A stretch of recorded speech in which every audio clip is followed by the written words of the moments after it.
again, it's one of the few industries, unfortunately, that you're going to go into businesses that have no idea. And there's a lot of them. There's a tremendous number of them. Absolutely. And that's in the front end, then how do you know what to charge? Yeah. If you don't know what your profit of that product is. But none of them do at the moment. Look at what you put out the other day. What they think the customer will accept. Yeah. Basically. Completely wrong. And they'll have a finger in the air thinking, it'll take me about that sort of time and I might make a few quid off of it, possibly. Yeah. Also, how long do the joiners take? In the workshop, we've actually put in a system recently, a cloud system from JMS, which they've been very, very helpful over for me. And each joiner now has got a tablet in the workshop, and I've broken all the times down into assembly, machining, spraying, whatever categories you like. So if they're working on Mrs. Bloggs' job, all they have to do is put their times into the tablet. Then that comes upstairs to me on the computer, and I can instantly see if jobs are paying, if jobs are going over in hours. I can then analyse why they're going in over hours, and that's making an enormous difference. But the trouble is, big mistake. I've waited until I'm 66 years old. Yeah. But at least you've done it. At least you've done it. So many. Job for that, Mrs. Bloggs. But so many companies. She cost me a lot of money. I think what's important to point out here is, because a lot of people that will listen to this, obviously the hundreds and thousands that will listen to this, millions, are going to be listening to what John just said about tablets in a workshop and thinking, but he's on a different scale to me. No, not at all. And it's very important to point out, John, there's you running it, and then how many guys in your workshop? 3 joiners in the workshop. My son runs the flooring side, and we've got one other guy in the office who runs the flooring side as well.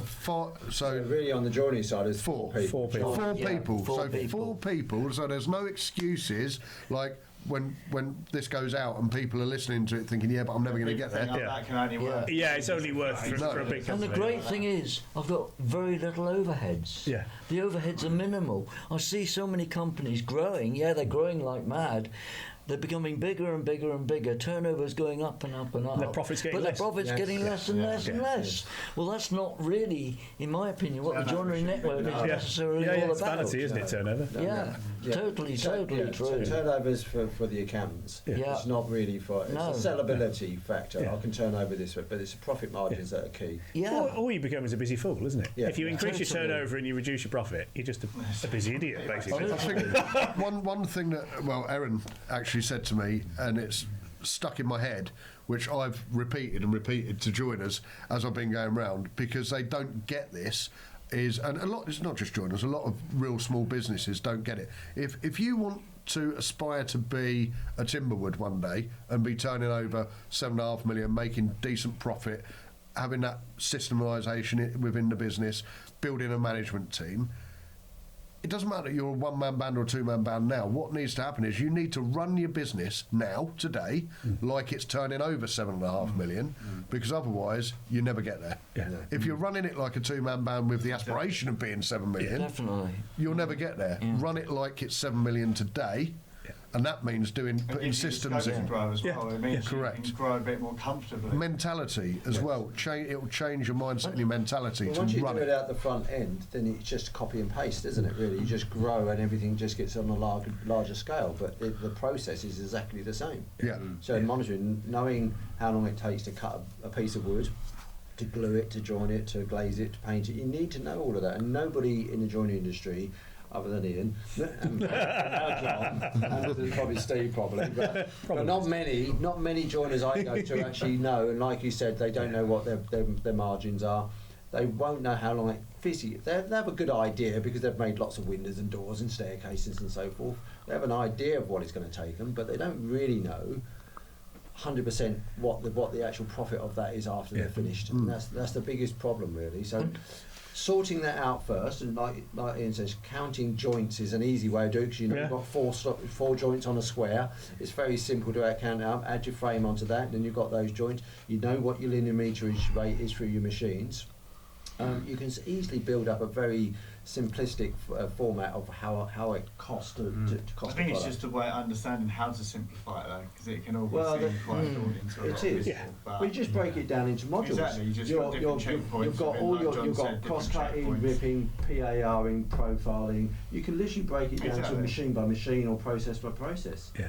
They've all got a cost to them. Which can all be scalable no matter how big you get. Yeah. The other area that's done well for us is from the recovery rate is looking at where you could do savings. And one of the areas that stood out quite considerably was good old electricity. Yes.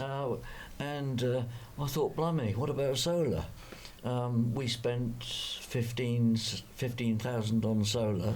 We've just put in another 15 or 17,000 on solar last week. So we got 2 systems running. But the first system, I worked it out exactly, and it's paying for 50% of our electricity costs. Wow. 50%. Wow. That's a That's lot of incredible, money. isn't it? So the next system that You'll we're have to putting give me in. that number, John, 'cause I need to do that. Yeah, there's absolutely no question about it. So it's not only what you make, it's what you can save. Yeah. And you know, I love it though. I sit in front of the computer now and the circles are turning round, what energy we're making. And even on a Saturday, I got there got there on a Saturday and I'm thinking, damn it, you know, when I'm using all this electric, it's going to the grid, but at least I'm getting 15 pence a kilowatt for it. While I'm sitting on my back. How long's the return time on that, John? Because lots 3 of people years have we worked out. rented accommodation. They're obviously on leases rather than freehold. Yeah. So And is you've got to get 3 years return back? We've got 3 year, well, about 3 to 3.5 year return. It depends. Not sure if we can mention electric suppliers particularly. Doesn't matter. Okay, Octopus Energy, brilliant, absolutely brilliant. Not them though. Very, very okay. They'll give you 15 pence a kilowatt for when you're not working. In other words, when you're chucking it into the system. Into the system. Yeah. Okay, You just got to be a little bit careful because sometimes the grid can't take necessarily all what you can produce, and we're very much in that area. But with a bit of help, you can squeeze their arm a bit, and they'll take a bit more. Yeah. But generally speaking, I would say to you that you'll see it back in 3 years. That's Wow. what we looked at, and the warranty on these solar panels now is getting longer and longer and longer. You're talking about probably. So if you're like us, John, we're negotiating a new lease now for an extension of another 10 years. So it's really worth us when that comes through to consider Doing that, I'm yeah. going to get my money back and have 7 years running. So definitely. without that new lease, I'd have to wait until I negotiate. Definitely, but you need to also make sure your building is suitable to take those panels. Yes. Because personally, if I didn't get a southerly face on those panels, I wouldn't do it. Right.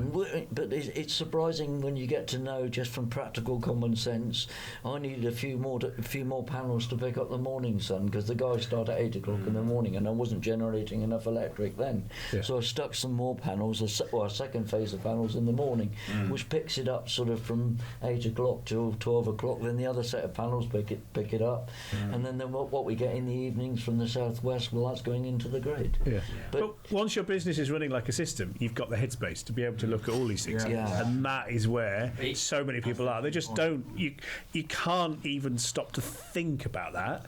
And because you start, as soon as you start to look at your costs, you just look at it and go, why on earth am I spending that? I could save that. And also I think the Joinery Network and the Joinery Hour, what we're hearing today is so much advice, so much knowledge. So many of us have made those mistakes And been through that, enthusiasm. and enthusiasm for it. It's like come and learn. And John's done it. Yeah, absolutely. Saying, And there you are, I've got done 3 it. years It to use works. Octopus, and so now Yeah. there's a definitive sort of template for me to say, okay, I'll Yeah. map that onto my Yeah. business. Whereas Absolutely. suppliers It's a lot trying to easier to sell me take stuff advice don't from have people that much have done easier it. Yeah. to take Yeah. advice from someone that you know is a trusted member Yeah. of the community who's actually done it than someone who's just talking to you. I enjoy it Sounds- as well.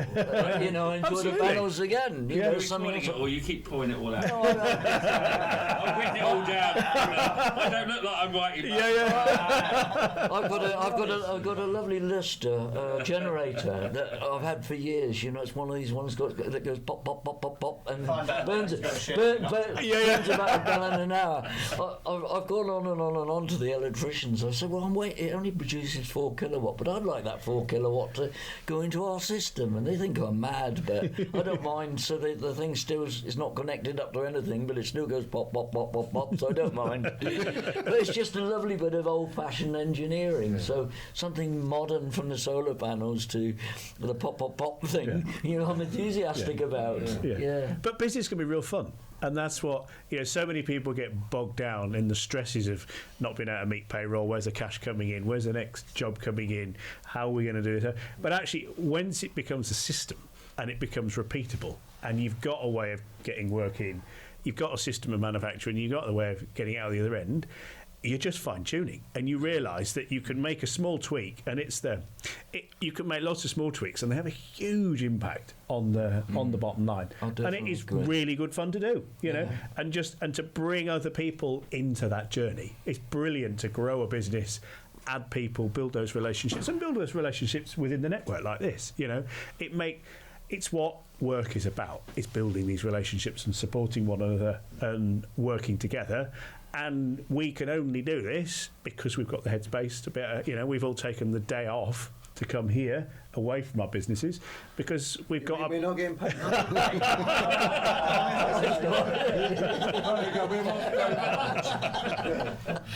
No, it costs you. We're sending the invoice.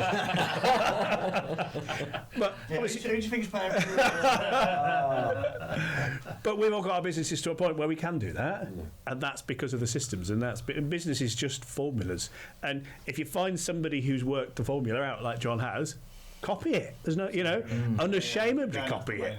You don't have to make mistakes. You don't have to reinvent the wheel. You don't have to think of something new.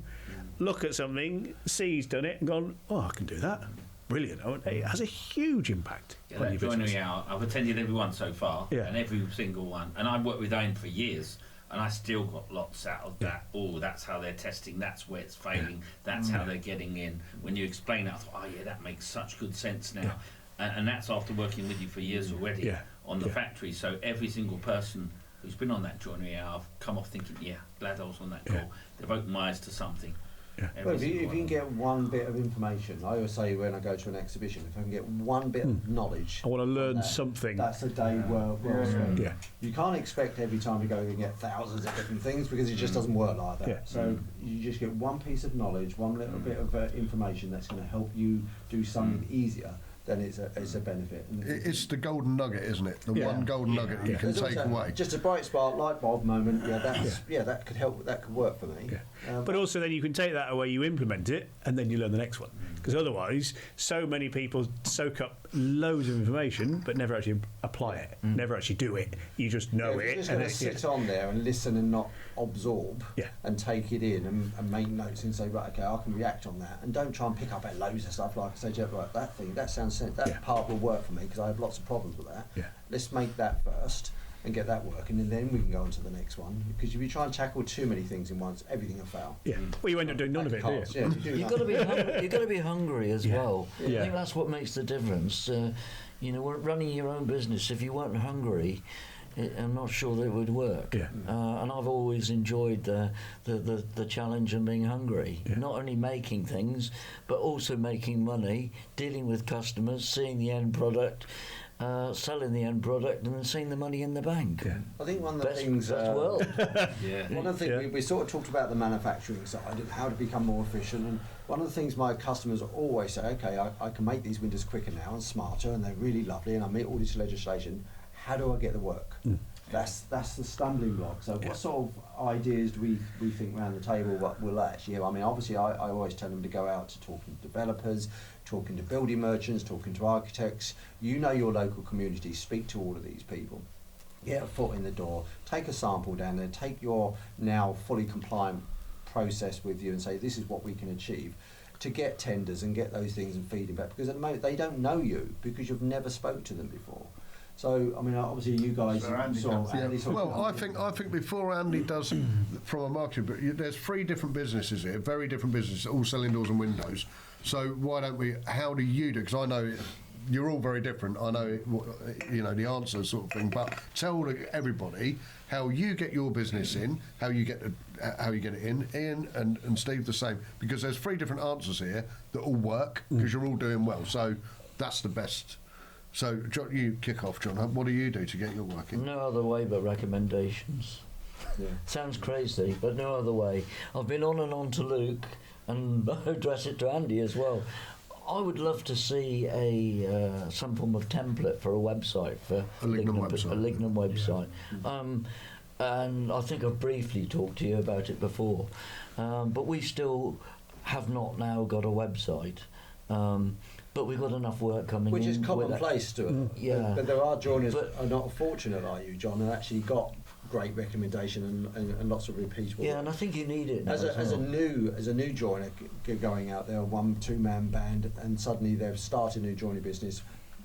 They don't know where to go to get this work because they don't know the customers that you know. They haven't got repeatability. Or if they're growing. So Ian, what do you do? Completely different to what John does. I'm sure you get recommendations. So recommendations, of course. When we started, of course, we were van based as we started with a small workshop. So we were there right with the clients, where you could always, you know, someone coming, the neighbour, you'd talk to them, you'd be very, very out there. Obviously, we've got signs on the vans, we've got signs outside the jobs.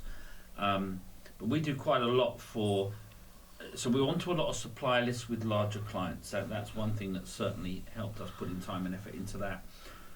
Calling architects, delivering CPDs, doing lunch and learns for builders. We knock on doors for builders. We make introductions to them. We do a lot of sending out of information to various people. We invite them to Zoom calls. It's just staying in touch with the client all the time. We've got a very good website. I think we get a lot of leads through the website. We do a lot of number of exhibitions through the year. We invite all our clients to those exhibitions. We do a lot of factory tours because we've got quite a good factory tour process. A lot of people that can do them, plus quite a big showroom there. So and then we offer to come out on site and survey and meet with clients, sit down. What is it you need? Walk around the house, and sort of like advisory people. So we're quite fortunate. But then we put together a package that we can develop where, you know, we've got a telemarketing team who call people, make introductions.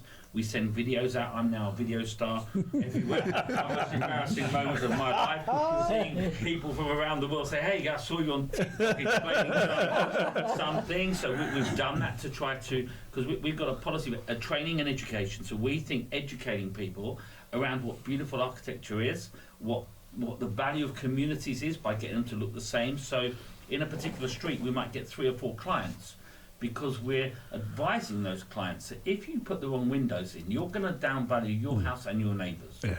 So when we get a client, we want that client to express to their neighbours that you want windows that look like yours, that keep the original features. Don't let your neighbours buy cheaper windows or bad inappropriate windows. So we might end up in a street doing 4 or 5, but that takes some effort and time. It's because I'm not on the machines all day making windows. So you've got to have a slightly one step, but the principle of it is the same. It's representing a quality product that adds value to the house.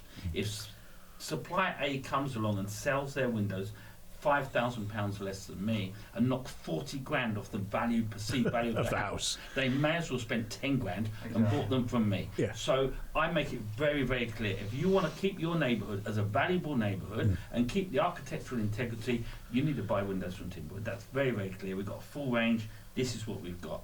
And there are certain parts of that market, which is extensions and new builds, that requires a certain set of window, maybe at the rear, where we're capitalising on the Lignum window, because that's an area where it's not so important to the front face architecture, but round the back, on the rear, on the extensions, on new builds, it's certainly filled a gap in our product portfolio, if you like. So from there, of course, we've done a lot of listed building work, and then those clients have said, hey, I'm building 20 houses over there. Have you now got a product? And as we're on the supplier list, we're already financially approved, health and safety approved, then adding the new product in became quite easy for us. So in regards to sales, it's then building relationships with those clients to say, where else in the country have you got offices? Where else could we work or engage with you? So we're in the sort of customer relationship development area right now, building a team to keep doing that so we can perpetuate more. But when you were a smaller business, right, because again everyone's going to listen to this and go, That's all very well, but you've got a massive team behind you to be able to get out there and talk to all these people and do all this stuff. When you're a smaller business, how did you transition from not having the time and whatever? How did you? What decision did you make to get out? I think what was important is small steps. Is having cards that you would put in someone's front window down the street saying your neighbours have had their windows done. And that worked, right? We definitely got calls from it. It's worked for us. Simple printing. It's the consistency of them, because isn't they it? can see the windows. It's not like you're selling. If you've had a job, put leaflets 20 doors each side and say your neighbours are having. You'll see our vans. Put it on the card that's you that's there that they can give a. I guarantee if I asked all the joiners that we know, like let's say, I don't know, a couple of thousand joiners, I bet you there's a tiniest percentage that are even doing that. Yeah. And that's bonkers, isn't it? A lot of people think that's kind of old hat, though. Yeah. But it works. Basic principles really work. Like we at 9-0, we've done all of that stuff. Leaflets, we put adverts in magazines, etc., and we've been out knocking on people's doors and picking up the phone. You do that at the beginning of any business. Yes. And then as you gain a bit of momentum, you might have a little bit of money to then put into marketing and things like that. All these things help. But it's step by step. You can't go from 0 to 100 straight away, and it's about being wise what you do the next step. And fundamentally, it's just having the confidence in your team or you as the business and the product you're offering. And you're not just selling a window at the end of the day. You're selling, who you are, what your beliefs are, what your business is all about. That's all part of it. That's so true, I think. That's massively true. Yeah. People buy into you as a person, don't they? Enthusiasm. Well, I always say to my customers, it's because one of the things they say, we don't want to make all the same window. We get this all the time. Well, so in reality, we are sort of by millimetres. We're all making the same window, but that's not what sells. What sells is you. Yeah, and your story. Your story. It's the story that sells, isn't your it? business, you as a person, your passion, your repeatability, previous work that you've done. All of those things are the things that sell. And reliability. That's one of the key elements. The customer, when it comes into you, wants to know they can rely that you're going to deliver what you're going to say. And if you go into a joinery shop, a very dirty, messy joinery shop, where is from ours? but realistically, if you took a customer to your joinery shop, that's everything's all dust is on the floor, you haven't cleaned up after you machined everything, and they think, I'm not really sure I want to buy it. The confidence is lost already. If you go in there and it's even a very small joinery shop and in a farm building, if it's clean and tidy and you keep it respectable, you look after your machinery because it's your lifeblood anyway, you should be, they would go, okay, yeah, you've got a nice little setup here. I can, and you've got maybe have a small sample that's showing, and present it well to say, well, how this is how it operates, and this is why we do what we do, because it's, we know it's tested for weather performance. We know we can guarantee you're going to keep you dry and warm. We can know it's going to be very thermally efficient. So it means you can change heat. If you can sell those things for a very low cost, then it makes you feel like you are, even though you're small, you're actually bigger than what you think you are. I think you're very right there, because the number of times that we've had people come to look at joinery, it's great, you show them the window, show them the door, but take them into the workshop, keep them out of the way of machines that are buzzing away, but if they can smell wood, if they can touch a bit of wood is a tactile thing to people. That will sell it straight away. Get people into the workshop, they love it. They love seeing the machines going. How do you get this lovely finish on your work? Well, there's a spray shop up on the mezzanine. Cool, I'd like to have a look at that. Take them up there and show them it. You've only spent 20 minutes of your time. They can feel the life of that window coming in. I mean, you don't get that same passion for a PVC window, because it's all the same extrusion, same process. There's nowhere near as much craft in there. I mean, PVC generally sells through showrooms. They have showrooms of all of their displays, and you walk around, and that's all nice environment, which we don't have. But the manufacturing side, you smell timber, whether it be hardwood or softwoods. It just feels alive, and it makes you want to buy that product. I think something that you do very different, Ian, and correct me if I'm wrong, Sue, if you do this as well, but the CPD side. Yes. Do you do CPDs? No.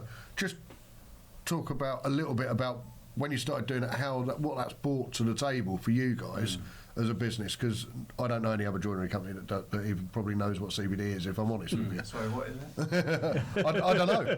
He's about to tell you. We used to do it in my old business. Mumford Wood used to do CBD presentations, and still do, as far as I'm aware, because it does promote the product more so, not necessarily just your company, but the product in its entirety, from the quality of it and what it can achieve and what it can meet in regulation, and how we can encompass that into very historical or new build. It gives you an architect all the information it needs to actually put you within that tender. Yeah. So I've done CBTs for many times really, and they do work. We've actually done it. Cambridge Architects a few times with. And it's actually surprising how many architects actually don't know what we know. Yeah, for sure. And they don't know especially young ones. Not only that, they don't actually know how windows and doors are manufactured. No. They don't realise sometimes it's mind-blowing the technical aspect of it, and Yeah. how complex, how it's grown really. They still think people are going down there with a hammer and chisel and carving things out, and it really has come on a lot. And there are still those people, obviously, but the joinery side of it has grown significantly, really.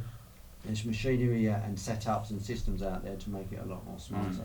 And it's about educating them as much as it is our joiners and our customers. It's about educating the people that are making those decision makers, whether it be the customer, the developer, or the architect.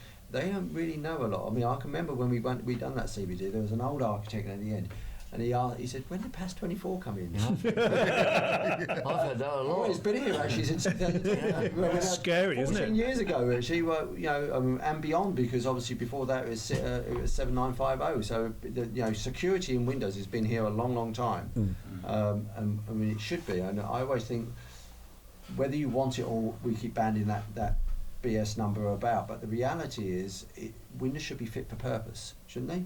We've got a lot more people in there. And what was it John Cole said about from Secure by Design? Most burglaries happen with people, 65% of those burglaries when people are at home, and that's a scary thought. So we should have a fit for purpose. They should be thermally efficient. They should keep the weather out, and they should be secure. Shouldn't they? There's some fundamentals there. But at the same time, they should enhance your property and feel nice and warm and look good for a long period of time. So, and all of those things. And the thing with customers, especially, that what they don't, the part they have to play in is actually maintenance. And one of the key elements is they think, oh God, it's high maintenance, I've got to paint it every year. And the reality, you haven't. Most of the time, it's 5 to 10 years.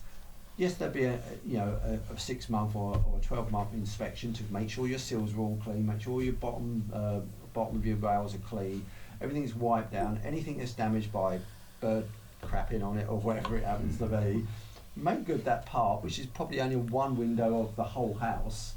And then all the windows will carry on for the next year, and you do the same process next year, and it carry on for the next year, and suddenly you've got 30 years gone, and I haven't had to repaint all of these windows. So you're saying, well, obviously part of the CPD, that continual professional development that architects and windows has to do. Yes. You were saying obviously that gives them lots of information, but I'm guessing from having talked to you before, Ian, that it kind of builds your reputation as well with these guys? As being an expert, certainly. Yeah. I mean, we've done them at councils and organisations that bigger than architects, but we've gone in on elements where I think we're highly skilled, like listed buildings. So with particular knowledge about the Georgian period, about mouldings, with samples, with cutters. So some of it's been historical education, so that the younger architects can find out this is how we used to do that. This is what cutters look like. We do a factory tour type one that we do on a video. We do sustainability type one. So we've come up with a number, and then we make an offering to a practice to say, look, do you want one of these talks that we can do? They often do. They often choose 1, 2 or 3, and then we book them up over a period of time, or we've got a team of people that go and actually deliver them actually in presence with samples, or we engage with them on via the internet through a mechanism. That team of people, though, again, other people listening to this are thinking, yeah, but where do I even start with that? That team of people, they haven't always done that, right? We had to train them. So I did the first 100 CPDs I did myself. Right. So I did them, out of work time or a specific time in the day where I thought it would work. I'd always deliver. On the more important ones, I turned up myself anyway with a van load of samples. We had to unload them. It's not cheap to do them, I can tell you. It's not cheap. It's something that You know, it could take even one that you do online could take you 3 hours, plus either side of setting them up, sending follow-up information, have someone follow them up. What did you think? Were there any projects in mind? There's quite a process in it. It's not something, and you've got very professional presenters. They've got to know what they're talking about. There's always questions and answers. So, but from an educator, we just said, look, we're going to educate people about windows with regards to architecture, with regards to community, PAS 24, U values, and making sure that we knew what we were talking about, and it's starting to feed out. What's useful for us is we've found it that we can go further afield, because we can start to move out of our area by our telemarketing team contacting, making appointments and doing CPDs ready for us to start selling products into those areas. So the CPDs was a very, very good way for us, but in time investment and money, it's quite a larger. Right, it takes a bit of investment. It does take some, because it's like doing an exhibition. An exhibition looks like it cost you $2,500 for the floor space. By the time you look at the bill, it was 9,000 to 10,000 with everything else, with the van to load it up, to put it up, with the lights, with the brochures, with the follow-up. There's 10 grand gone into the exhibition, so it's not 2,500. There's some space. But I mean, I spent many years in my days as a specification rep out on the road. But it's that, you know, when it's working, when you go into that architect's practice and you've laid the sandwiches out at lunchtime for them, and you've done your presentation, you talk to them, and the one architect says, I've got this problem on this job, can you help me with that? Actually, John in the other office got an issue as well, and you end up going around that office, solving problems and getting your product specified, getting your company nominated in many cases to do the job, because you've proven you're an expert in the field. Or our drawings get submitted to the council for the permissions, and then our name is seen around, which helps on that referrals and recommendation side of stuff. So it does take some effort, but I think if you're focused on saying, look, I want part of my business to be that architect's commercial type of thing, then having a CPD, and it doesn't actually have to be one that is automatically recognised. All you've got to do is prove that it's giving good value and information to architects or to building surveyors. Then that can be money well spent. It's not about promoting your company as per se. It's much about the education. It's more about knowledge of a particular subject, whatever it is. Yes, that has a caveat of helping your business in the long run, but the reality is the CPD is a generalisation of information, really, whatever subject is, and that information then can lead on to you being specified. Absolutely, it's your specialism, isn't it?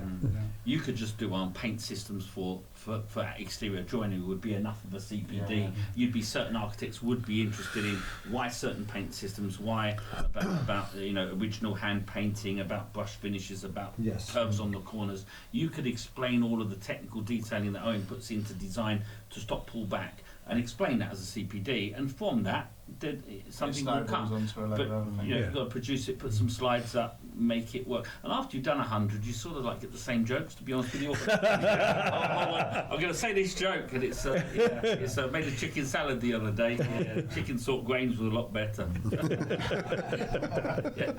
You're just going to throw out the same jokes at the same point, because you've learned a system, and then you can train that system to someone else to start doing those CPDs, and then all of a sudden you're saying, hold on a second, this is starting to grow a little bit. But I think it's what you said, is you've got a design process. If you've got a system where you've got 8 or 9 different methods, you can say, well, I'm going to activate this and this and this for 4 months and generate X hundreds of thousands of business and ongoing clients, it's worth it.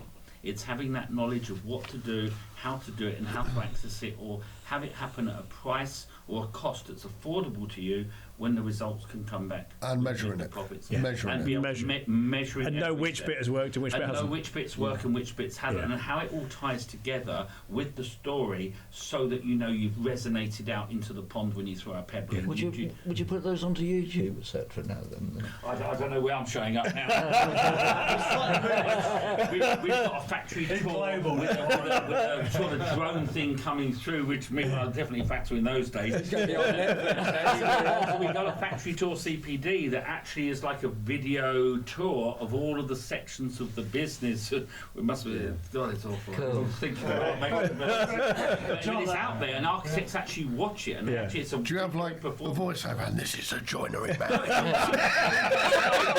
Making terrible mistakes, and I've seen my point to the wrong timber, and I'm calling it square, and actually it's tulip. When I'm thinking, oh no, Owen doesn't see that.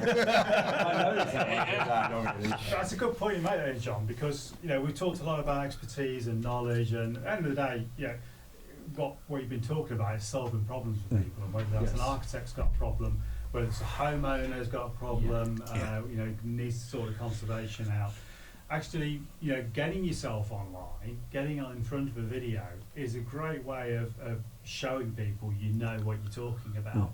And if you're a new joiner starting up in the industry or looking for how can I generate some more business to it, yes, you can get around and you can tell people face to face, I know what I'm doing, and let me tell you, and you'll build your reputation over time. But if you've got a smartphone, and you can get yourself up to actually putting it on one of those sticks you can buy, put smartphones on now, and just explain to somebody how that window is going to help solve their problem. That could be a 5-minute video, and you get it onto YouTube, and you just put it up on social media. Well, my son's just done and that. he just gets that around. My son's just done that with JFJ wood flooring, and it's his first attempt to do it. And I know he's my son, but a wonderful job. I think he's made a damn good job of it. I'd love you guys to have a look at it. JFJ wood flooring. But I've noticed already, blimey, there's quite a few people looking at that video, and it started to get my mind boggling how powerful stuff like YouTube is now. Well, look at your example, like you make windows and doors every day of the week. How often do you go in there and just video the process? This is just what I was thinking. Very simple. Or just show the end product. Say, this is what we made today. Look at these lovely bifolds that you don't want to make. Yeah. Or whatever it is. It could be it. I mean, no joiners. I mean, I know what your website's like, John, and it's not the best in the world. I know. Thank you. But there's no new content on there, and people are only interested in new. They're not interested in the same old, same old. They want to see something different.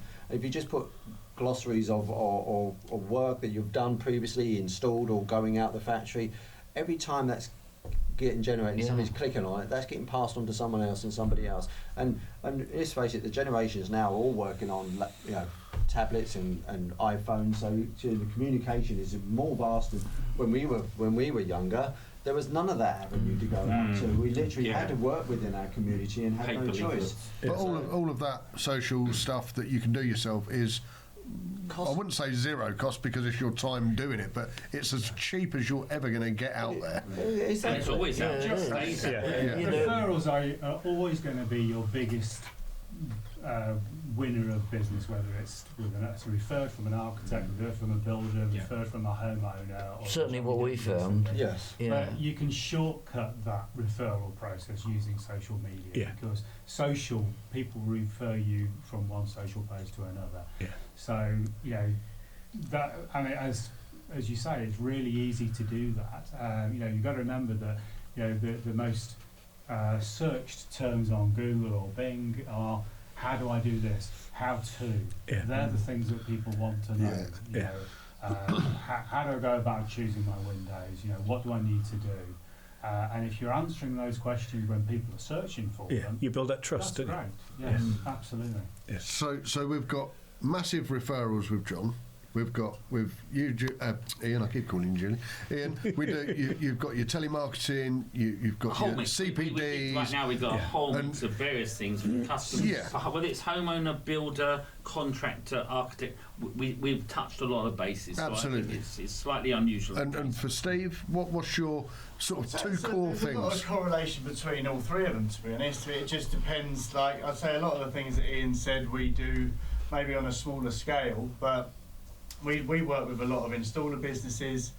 About 50% of what we do comes from a couple of large installer companies. So we're working in that retail side as well. But we do want to split it. We want to work in a bit more so in the commercial sector and stuff like that with the bigger developments. But There's various different ways to do it. Like I said a few moments ago, you can pick up the phone.